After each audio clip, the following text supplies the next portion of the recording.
Chapter 13. Subject, Shiphead. Eulina. Species Urarkari description, reptilian humanoid, no tail. 5. 3 inches 1.6 m AVG height, 135 pounds 61 kilograms AVG weight, 105-year life expectancy. Ship, RSV Lolana, fights with honor. Location, Sol list of Republic species, Urarkari. Both myself and shiphead Eulina are Urarkari. We are omnivorous, but according to Dr. Zickler, we're allergic to fish and wheat and will die if we ingest soda. Tim says we're humanoid. Isolan mammals. They have 4 arms and 2 legs. I don't know if that counts as humanoid. Very short fur covering everything but their faces. Don't pet them. Juntor amoebic people who use mechanical limbs to get around. They were uplifted by the Isolon before the Isolin joined the Republic. They really like to eat mulch. They also absolutely love to talk about music, but they have a cultural thing against listening to music with other people.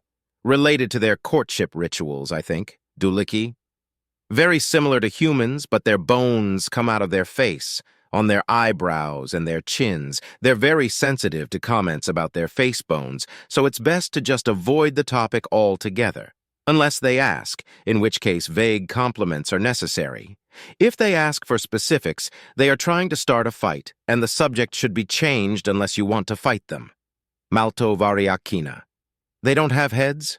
Their voices come from somewhere in their torso. Translators have a tough time with most of them, so they tend to stick to themselves.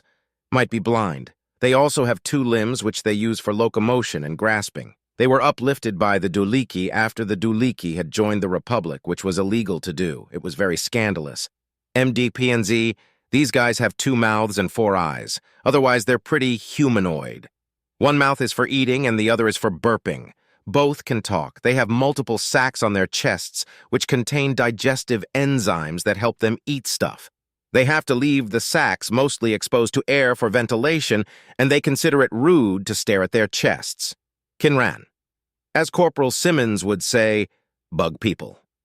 10 limbs, all with universal appendages. They can grab things with their feet and walk with their hands. They have compound eyes and a thorax. They are herbivores, and pretty gentle despite looking like the stuff of nightmares. Don't act like they're the stuff of nightmares, though. That's very mean, and they're super sensitive. Oyan avians. They bear a striking resemblance to the Nuknus of the United Systems. If Corporal Simmons hadn't told me about them before I got to the Thanatos, I would have been convinced they were the same thing. The only difference is that the Oyan have a spinal ridge, but you can't really see it unless you look hard, which is why I asked to look at Nav Officer Tlakni's back, I swear. It had taken Kreen almost 2 days to compile her dossier, and she had given me a copy to brief me on what information she was giving the United Systems. Unfortunately, she had given it to me after she had given it to Director 3 and Omega. She had also given it to many of the captains at their request. I made a mental note to have a discussion with her about professionalism, but was also glad that she felt comfortable communicating with the humans in such a friendly manner. I reread the dossier. It's not as if she were wrong about any of the information. Well, except I'm pretty sure Dr. Zickler had specified something called baking soda and had clarified that whatever normal soda is would be fine for us to consume. While Kreen had compiled her dossier, I had been in talks with Director 3 about what to expect when we enter Republic space. We would reconvene with the Republic and follow our first contact protocols. The best place to do that would be Alira 2, an out-of-the-way system of no strategic importance. It's close enough to the core systems that it shouldn't take more than a few days for a diplomat to arrive by warp, but far enough away that the Thanatos can't scan anything important. Not that they would. But the rules are rules. The other reason I chose Alira 2 is that it has a station with the ability to repair our FTL drive. I advised Director 3 that I likely wouldn't be in contact with them once docked, and first contact would probably be handled by the station master until an official representative arrived. Any face-to-face contact would have to be done aboard some sort of Republic diplomatic vessel.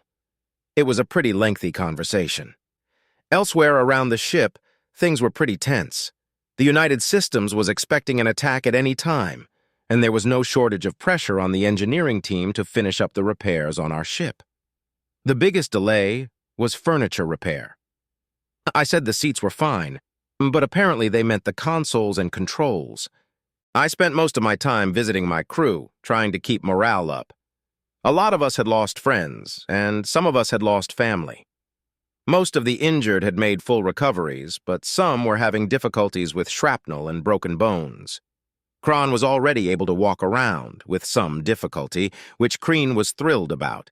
Tim showed her a video of an infant deer, and she had quickly pointed out the comparison to Kron. Turns out Captain Wong isn't the only organic being Tim likes teasing.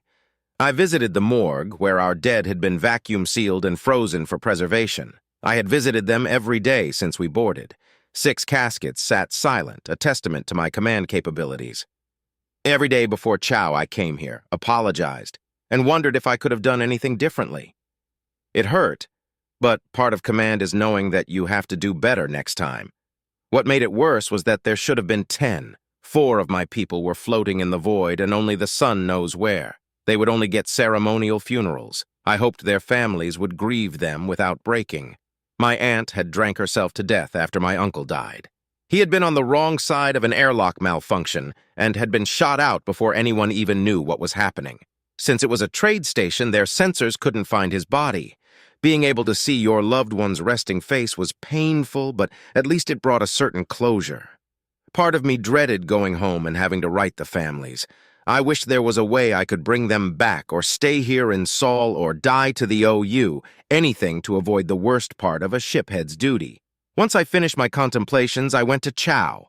They had a wide variety of food, and I found myself drawn to something called spaghetti Americani. I was told that it contained wheat, however, so I grabbed something called a salad. I sat with a human who had grabbed the same thing so I could watch how to eat it. She looked a lot like Captain Wong, but something was a bit different about her face. I couldn't quite place it. "First, you use your fork, that's the one with the prongs, to give it a good stir," she politely explained. "Like this?" I asked as I mixed the ingredients with my fork. "Exactly. Now you take the container there. Yes, that one, and you empty its contents over the salad. Yes, like that. Thank you. You're very kind." "No problem," she smiled, turned back to her food, and whispered, "I humbly receive." I felt like I was witnessing a personal ritual, so I turned to my own meal. Leafy greens with orange roots that were sliced thinly, and bits of meat were now covered in an orange sauce called salad dressing. I took a bite and was surprised at how flavorful it was.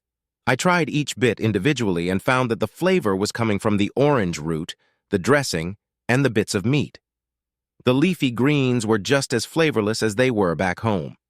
The next day, I had decided to visit the gym at the invitation of Lance Corporal Johnson when I was interrupted by a message. The repairs of the Loalana were complete, and they wanted my crew and I to prepare to board.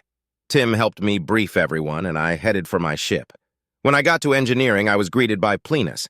He beamed at me and said, "We've finally got her up to snuff, except for the FTLD, of course. Everything else is just about good as new, I think." "Thank you, Plenus. I can't wait to take her for a spin," I replied as Kreen jogged up to meet us. "Shiphead, everyone else is on their way. It's going to take some time to load the injured. Looks like I got here first," she grinned. "Permission to come aboard?" "No, I got here first," I returned her smile. "Permission granted." I remained at the gangway and greeted the rest of my crew aboard. I somberly waited as the injured and dead were loaded aboard as well. Captain Wong and Lieutenant Babanin had come to see me off. They raised their hands to their foreheads. I mimicked the gesture and boarded the RSV Loalana for the first time in days. I was struck immediately by how clean everything was.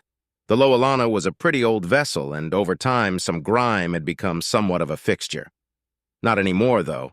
I wondered if the United Systems had ship detailing services I could occasionally use. I did a quick inspection of the ship before heading to the bridge. Everything looked better than it had before we got attacked. Eventually, I got to the bridge and it did not fail to impress. If I didn't know any better, I'd swear they'd even reupholstered my seat. "Shiphead Eulina, are you and your crew settled in?" Captain Reynolds said over the comm. "Yes, Captain Reynolds, thank you for everything," I responded. "Not an issue, always happy to make new friends. Prepare for warp." I looked at Leona and Kreen with a smile. They practically beamed back at me. Time to go home.